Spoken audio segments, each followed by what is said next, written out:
ऐसे वातावरण में केवल एक ही घर था। इस घर में रामकुमार नाम का एक गरीब चरवाहा रहता था। उसके पास 2 गाय और कुछ भेड़ बकरियां थे। रामकुमार दिन भर सारे जानवरों को चरा के फिर शाम होने से पहले घर लौटता। कुछ साल पहले उसके गांव मयूरगंज में कोरोना वायरस फैल गया था। गांव के ज्यादातर लोग इस वायरस से संक्रमित हुए थे। उस वक्त रामकुमार 1-2 जानवर, खाना और कुछ कपड़े लेकर यहाँ भाग आए थे। उस समय से वह यहाँ अकेला ही रहता है। सारे जानवरों को चराते समय रामकुमार खाली जमीन में थोड़ा बहुत खेती कर लेता। उससे उसका साल भर का खाना पीना अच्छे से हो जाता। चारों ओर पहाड़ियों से घिरा हुआ इस एकांत स्थान पर शाम थोड़ा जल्दी होता। आज भी कुछ व्यतिक्रम नहीं है। रात बढ़ते ही रामकुमार के घर में एक दुर्घटना घटी। दिन भर मेहनत करके फिर रात में रामकुमार जल्दी ही गहरी नींद सो जाता। कभी कभी कीड़े मकोड़े, चूहे, यहाँ तक कि जहरीले सांप भी खुले खेतों, पहाड़ियों और झाड़ियों से रामकुमार के घर में घुस जाते। इस सब के डर से वह ललटेन जलाकर सोता था। लेकिन आज वह थोड़ी लापरवाही से ललटेन को अपने पैरों के पास रख के सो गया। गहरी नींद में जब वह अपने पैर को सीधा करने गया तो वो ललटेन जमीन पर गिर गई। फिर मिट्टी का तेल ललटेन से फर्श पर फैल गया और उस मिट्टी के तेल से आग लग गई।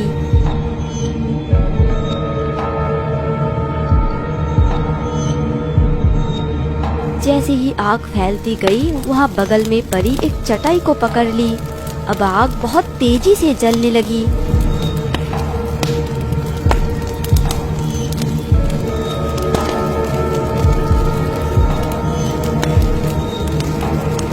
लेकिन गहरी नींद में सोया हुआ रामकुमार को अभी तक कुछ महसूस नहीं हुआ।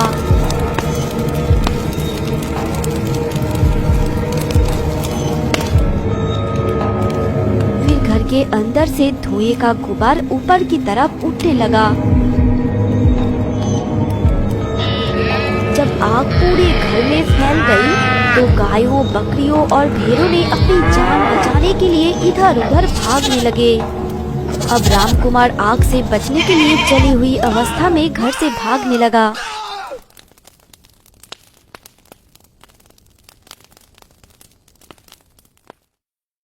अगले दिन सुबह रामकुमार किसी तरह से आग से बच गया और तबाह होकर चुपचाप बैठा है। आसपास कोई पड़ोसी नहीं है, कोई रिश्तेदार भी नहीं है। फिर रामकुमार ने धीरे धीरे अपना मुंह उठाया और जले हुए घर को देखा। कुछ जली हुई बांस, आधी जली हुई दीवारें के सिवा और कुछ भी नहीं बचा। सभी कपड़े, बिस्तर, फर्नीचर, भोजन सब कुछ जलकर राख हो गया है। आग के डर से सभी जानवर न जाने कहां भाग गए। अभी तक कोई घर नहीं लौटे। अकेला असहाय रामकुमार ने तय किया कि अब वह यहाँ नहीं रहेगा। जब उसका एकमात्र पसंदीदा शांति की जगह वह घर ही नहीं है, तब वो यहाँ रहकर भी क्या करेगा। उसने फैसला किया कि वो अपना गांव मयूरगंज लौट जाएगा। वहाँ उसके अपने रिश्तेदार, पड़ोसी और सब गांव वाले हैं। सबके साथ खुशी खुशी रहेगा। तब उसे इस खुले मैदान के बीच अकेला नहीं रहना पड़ेगा। कुछ देर तक चलने के बाद अब रामकुमार ने धीरे धीरे इलाके का स्पर्श प्राप्त करना शुरू किया। दूर गांव के छोटे छोटे घर दिखने लगे और कुछ दूर जाने के बाद वह अपने गांव के पास आ गया। उस वक्त गांव के कुछ लोग खेत में काम कर रहे थे। उनमें से गोपाल नामक एक पड़ोसी ने रामकुमार को देखा और आसपास के लोगों से कहा, अरे देखो देखो सब लोग, हमारे गांव के रामकुमार आज इतने सालों के बाद लौट आया है। यह सब रामकुमार ने नहीं सुना। वह अपने ख्याल में गांव की तरफ जा रहा था। इतने दिनों के बाद फिर से गांव लौट रहा है, चलो सब एक बार उससे मिल के आते हैं, हमें पहचानते हैं कि नहीं देखते हैं। रामकुमार आगे जाते जाते अचानक रुक गया। अरे रामकुमार, कैसे हो? और इतने सालों से तुम कहाँ थे? उस बीमारी के समय तुम ना जाने कहाँ चले गए थे। सारे गांव वाले ने मिलकर तुम्हें बहुत ढूंढने थे, लेकिन तुम्हें ढूंढ नहीं पाए। क्या हुआ रामकुमार, तुम कुछ बोल क्यों नहीं रही हो? मैं गोपाल और ये भोला, बचपन में हम सब मिलकर एक साथ खेला है। तुम्हें तो देखते ही हम लोग पहचान लिया था। क्या तुम हमें पहचान नहीं पा रहे हो? 20 सालों से जनमानवहीन परिवेश में अकेले रहकर रामकुमार जैसे अपनी मातृभाषा ही भूल गया था। इसलिए उन लोगों के बातों का कोई जवाब नहीं दिया, सिर्फ अपना सिर हिला के वहां से चला गया। याद करते करते रामकुमार अपने घर के सामने आकर रुका। यहाँ तो एक छोटा सा झोपड़ी था, अब इतना बड़ा घर हो गया है और पूरा गांव ही बिल्कुल बदल गया है। यह सब देखकर रामकुमार आश्चर्यचकित हो गया।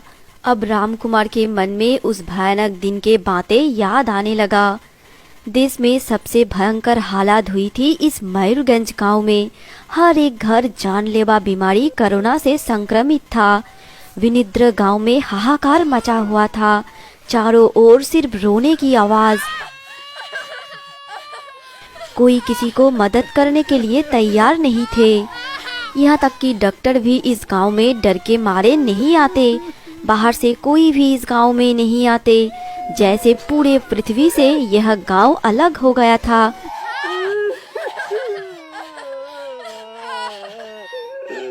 रामकुमार के घर में भी इसका व्यतिक्रम नहीं था।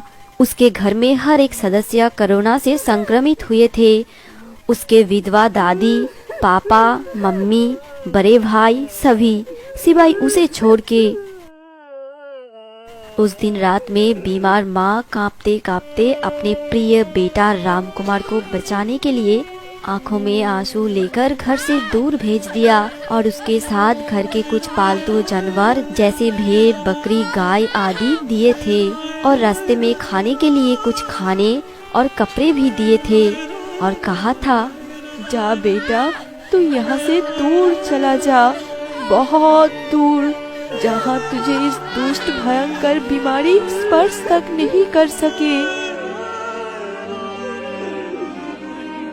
फिर कुछ दिनों के अंदर रामकुमार की माँ मर गई। उसके बाद उसके पापा और दादी माँ की भी मृत्यु हो गई। सिर्फ रामकुमार के बड़ा भाई किशन कुमार किसी तरह से बच गए।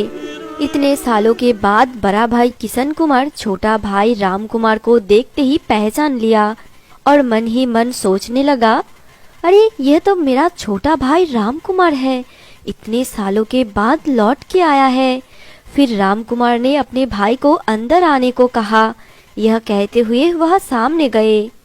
इतने सालों के बाद भाई को वापस पाके किशन कुमार ने अपनी पत्नी रवीना से बहुत कुछ खाना बनाने की व्यवस्था की और इन सब में रवीना भी बहुत खुश थी। लेकिन बेटे राहुल का कुछ प्रतिक्रिया नहीं थी, वह मोबाइल पर गेम खेलने में व्यस्त था।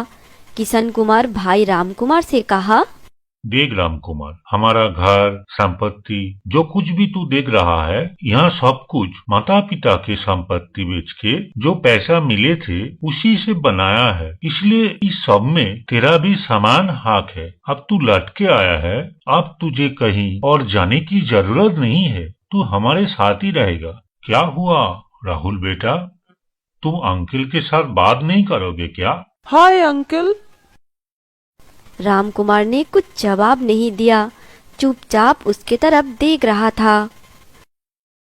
कड़ी मेहनत करने वाला रामकुमार को घर में बैठकर खाना खाना पसंद नहीं था। किशन कुमार के पास अभी भी जितना जमीन बचा था उसमें खेती का काम करने के लिए निकल गया। इसलिए किशन कुमार उसे जमीन दिखाने गया।